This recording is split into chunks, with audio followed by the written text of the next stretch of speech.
Brantford Mayor Kevin Davis is back to talk about what is happening around the city. Good morning. Welcome back. Good morning, Rick. Great to be here. Let's talk about Premier Doug Ford making news as he usually does, but in particular with speed cameras. We had the mayors of Hamilton and Burlington, Niagara Falls, St. Catharines on the couch talking about speed cameras. Doug Ford wants them to be evaporated. So what are your thoughts on this topic? Well, I do not agree with Premier Ford on that. There's a lot I agree with in things he does. But first of all, I'd say let's talk about what speed control does and what it doesn't do. Okay.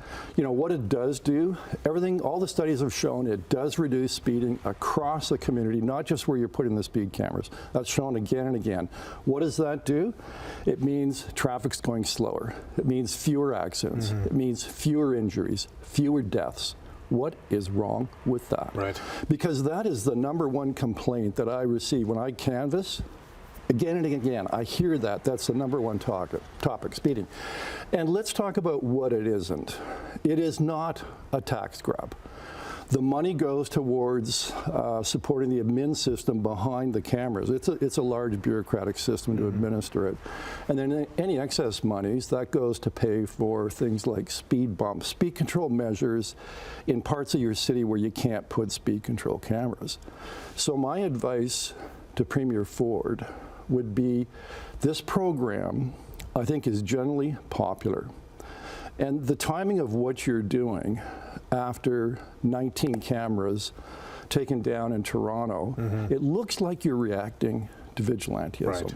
And if you're big in law and order, which he is, and I am, it's really not a good look. And so my advice to Premier Ford would be, in order to respond to the criticism, bring forward some rule changes, like maybe eliminate the 30K speed limit, making 40 the minimum. I get that.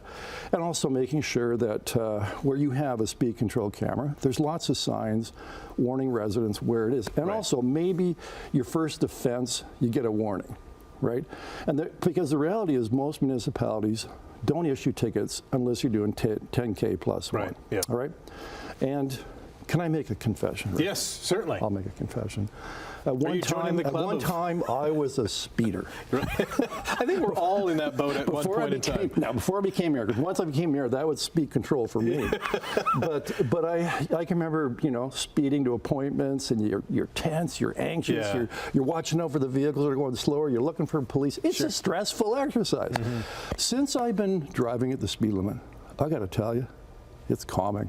I arrive at the destination serene. I'm not overwrought. I'm not anxious. I highly recommend it. Okay, that's a good plan from Mayor Davis. And also, don't speed and you won't pay. Yeah, absolutely. The transportation provider Scott Lynn is building a $30 million facility. What does that mean for Brantford?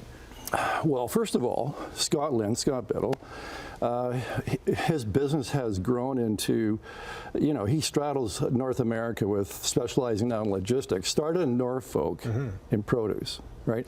It's a great success story for our region. And what he's doing and what his company Scott Lynn's doing is they're building a head office right next to the 403. And it'll be a very modern building, about 250 employees. They're a great employer. And also, it's a very modern looking building. But what's interesting for Brantford, it's really the first office. Like, we have lots of industry that's located in Brantford that'll have manufacturing plus offices. Right. This is an office building. So they're white-collar jobs.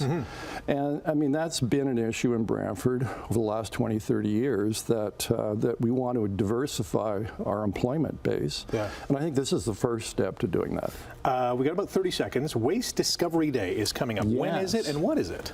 Waste Discovery Day is on October the 4th. It's down at our main landfill site. And it runs from about 10:30 to 6:30. So it'll be oriented towards kids, bouncy castles, that sort of thing. What it's designed to do is also include tours of the landfill site and explain to kids and families how we actually run the landfill site and how important that is to maintaining a safe, clean community. It's an important endeavor for sure. It is. More on Morning Live coming up, and all the links on Brantford's website and chch.com.